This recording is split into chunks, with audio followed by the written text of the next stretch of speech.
Good morning, it's me, Kenny Volkari, your host of the party, and today is Thursday, August 25th, 2022. And what is it that you need to know? What's happening today? Remember, it's the end of August. We talked about this. It's relatively quiet. People are away on vacation. Volumes are low and moves are exaggerated, right? Stocks did close higher yesterday, and they were struggling to go higher again this morning. Futures were higher, but they have since turned negative now that the market's open. Today starts the big boondoggle down in Jackson Hole. Expect that that's going to dominate the airwaves today, tomorrow, and even next week as we continue to digest and dissect it. Oil trades higher on the back of those Saudi comments from earlier in the week. Natural gas and coal are in high demand. September is coming, and history suggests that volatility is ahead. And what do we have for dinner today? We're going to have the rigatoni with sweet sausage, cannelloni beans, and arugula, some fresh grated parm. Oh my God. Simple, yet delicious. Okay, look, stocks closed up on the day yesterday, right? And futures were up, but they've turned lower now that the market is open, right? That did break the downtrend that we saw over the last 5 days. Energy led the way. The XLE up 1.3%, helping to take every one of the other 11 sectors slightly higher, nothing dramatic, right? At the closing bell, the Dow rose by 60 points, the S&P was up by 12, the Nasdaq rose by 50, and the Russell gained 16, while the transports added 68. Nothing really dramatic. Oil, though, continued to push higher after the Saudi government on Monday said that production cuts might be the answer to falling oil prices.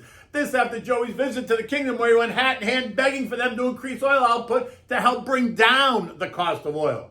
Right? Energy supplies in Europe are preparing for the Russian shutdown of Nord Stream 1 next week. Remember, that's the natural gas pipeline. Coal and natural gas stocks continue to rise, right? Up 1% and 4% respectively on the back of increasing demand and the ongoing war in Ukraine. Eco data shows us that the pending home sales are down 22.5% year over year, while durable goods were flat. Estimates expected that to increase by 0.8%. It did not.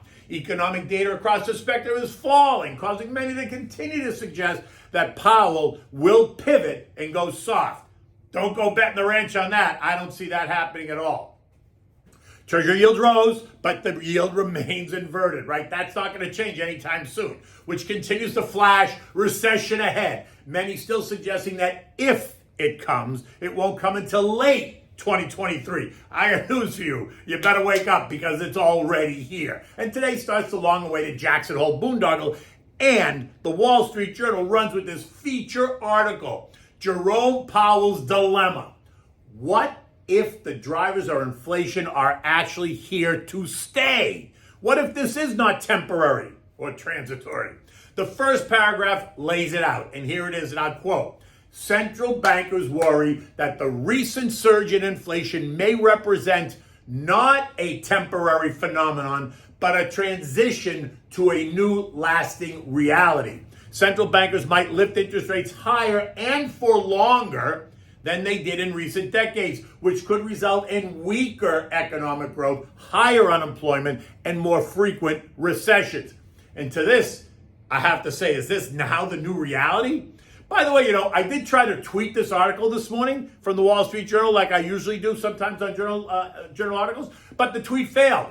The message I got was the story couldn't be sent. Please try again later, which is interesting because Twitter had no problem allowing me to post other Wall Street Journal articles that had nothing to do with this new inflation dynamic. I'm just saying, maybe it's a glitch. I'll try again later, but it still won't let me post this article. Eco data today brings us the usual suspects. Initial jobless claims expected 252,000. Continuing claims of 1.44 million. Both up over the last week. It also brings us the first revision to second quarter GDP, and that's expected to be down 0.7% from the initial estimate of down 0.9, right? Now, do not expect any of these to drive the action. Tomorrow is much more important, and it's the PCE deflator report, the Fed's favorite inflation indicator. Many are asking, what's it going to show? That inflation remains stubborn and is not reacting to slowly rising rates? And if that's the case, should we expect JGA to become even more hawkish? Remember, he has to choose. Is it inflation he has to tackle, or is it the possible recession that he's got to be focused on? He can't do both at the same time. So he has to make a choice, and then you get to make your bet. Is he gonna keep laser focused on taming inflation, or is he going to worry about the coming recession? I'm still in the camp that he goes to 75 basis points. Recent comments from Fed members have also been very clear about that, and investors reacted fairly quickly, taking stocks down hard in just a couple of days. Look, he has to do something. Inflation is not responding, and the fear is that if oil runs up again, which it looks like it's going to do, then the slight downtick in CPI last month is going to turn into an uptick, and it'll be off to the races again. Remember, this isn't going to be over in 2 or 3 months, right? Get ready for this to continue for the foreseeable future. So that's a ways out. Do not expect him, Jay Powell, to lay out any pathway in explicit detail because he can't. He's data dependent, so therefore he has to wait, right? But he is behind the 8 ball, and we all know that. U.S. futures were up this morning, but the market is now open and the market has turned slightly lower, right? They did bounce back from the beating that the stocks had taken over the past 3 days, but they remain under some pressure as all eyes are now focused on Jackson Hole. It is the end of August, trading volumes are down, and that's causing exaggerated moves in both directions. There's no surprise there. We talked about that at the beginning of the month. Do not expect to get a more normal read until after Labor Day, right?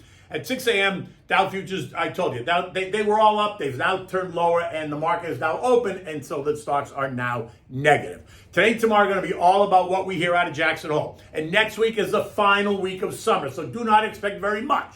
Look for stocks to bounce around right in here with 4,080 support on the S&P, with 4310 serving as resistance. So it's kind of a wide range, and we'll probably bounce around right in there until we get through the Labor Day holiday.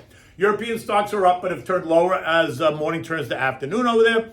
They're now flat to down as investors there await all the speeches from a range of global central bankers over the next 3 days at Jackson Hole. The S&P ended the day yesterday at 4140, up about 50 points. We remain in that tight trading range and will most likely do so until after Labor Day, right? Then we're going to hit the September-October timeframe, which is usually a seasonally difficult time for markets.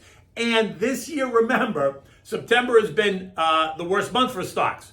We usually see a decline of about 2% in the averages during the month of September, so it tends to be volatile, and this year even more so, right? We have a market that's under pressure. We have a Fed that's becoming more hawkish. We have a divisive tone across the country ahead of what's proving to be a contentious midterm election that is both now a referendum on the current administration as well as the prior administration, which is something we haven't seen in a long time.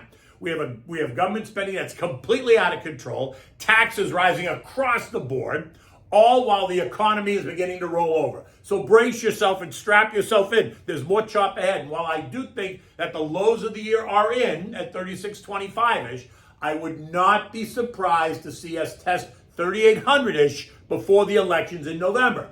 Now, if the eco data continues to deteriorate and the Fed continues to be aggressive, then I think we do test the lows of June.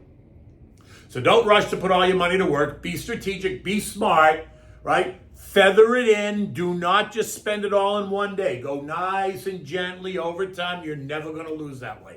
Okay, look, what do we have for dinner? So this is rigatoni with cannelloni beans, sweet sausage, and arugula, some fresh grated Parmigiano cheese. The whole thing maybe takes you 25 minutes from start to finish. It's simple, it's hearty, it fills your belly, and it's not going to cost you a lot of money, right? So you want to start by bringing a pot of salted water to a rolling boil on the back burner. Now on the front burner, get a saute pan that's going to be big enough to accommodate the pasta and the sausage and everything else. You're going to heat up some olive oil, add crushed garlic and a sliced chopped red onion. You want to saute until the onion's soft and translucent. Now add the crumbled sweet sausage and saute that until it's all brown, right? You can season that also with salt and pepper. Don't overdo it though. Taste it first, right? Now put the pasta in the pasta water. Bring that to a boil, let it cook 8 to 10 minutes. Now, go back to the saute pan. Now you're going to add a can of cannelloni beans, juice and all. Stir it to just heat it up. You don't need to cook the beans, you just need to heat it up, right? 4 or 5 minutes. And then you want to add, right before the pasta's done, you want to add the arugula, a couple of handfuls of arugula because it will melt, it will wilt. Stir it up, mix it. Now drain the pasta, save the pasta water, add the pasta directly to the pan with the sausage and the beans, right? Mix it well. Take a handful of Parmigiano cheese, toss it in there. 1 or 2, it's always good. You can never have enough cheese, right? And always have extra cheese on your table for your guests. Now, if it feels like it's sucking up all the juice that's in there, now's the time you're going to add a little bit more of the pasta water just to keep it moist. You don't want to make it soupy. You just want it to be nice and moist. And what happens is the cheese, the cheese will melt from the hot pasta and the hot water, and so it becomes a little bit creamy, which is really delicious. Anyway, serve this immediately in warm bowls, and it's always great to have freshly toasted garlic bread on the side to eat with this dish. Enjoy this with, you can drink either a white or a red with this dish. Doesn't make a difference, but if you're going to drink a red, drink a light red. Something like a Pinot Noir or even a Chianti goes perfect with this dish. In any event, the day has now begun. The sun is going to come out. It's going to kind of be a stormy weekend here in Florida, right? It's supposed to rain off and on all weekend, right? Not an ultimate big storm, but just kind of lousy, cloudy weather. In any event, until tomorrow, take good care.